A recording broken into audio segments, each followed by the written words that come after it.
Video ini bisa menyebabkan stroke mata, bisa menyebabkan galau, tapi bisa juga menyebabkan mualaf atau mualafah atau ketergantungan. Gitu. Kalau sang nama disandarkan dengan nama laki-laki, itu memang fakta real tradisi Yahudi begitu. Tapi ketika Islam itu datang, maka justru melakukan sebuah gerakan perlawanan bahwa itu tidak benar. Maka muncullah tokoh yang bernama Isa putra Maryam yang namanya disandarkan pada garis perempuan.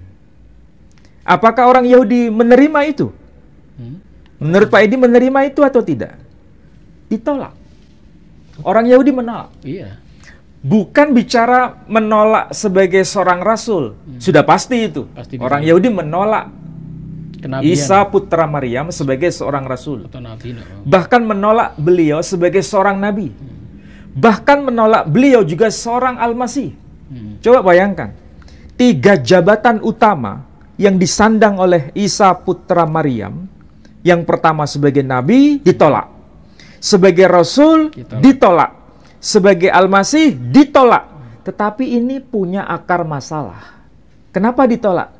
Karena nasabnya tidak jelas.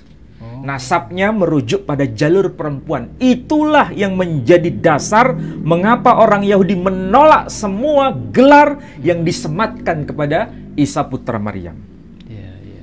Apakah kaum Yahudi sampai hari ini menerima Isa ibnu Maryam sebagai nabi?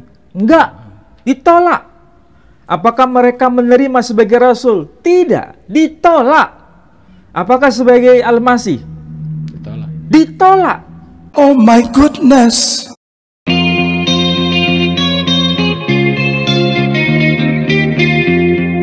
Kok gitu, Pak?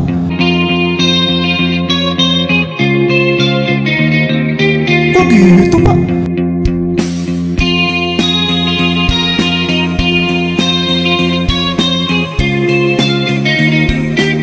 Oh my goodness.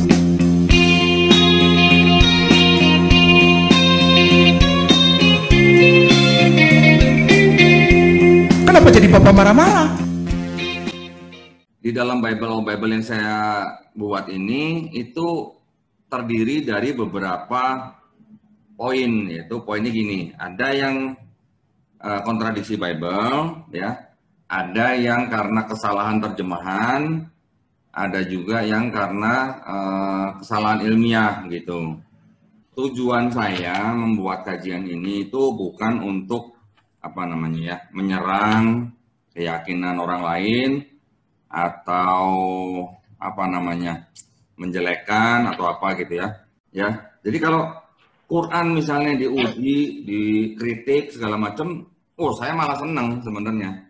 Ingat tadi di awal saya sudah memberikan peringatan, video ini bisa menyebabkan stroke mata, bisa menyebabkan galau,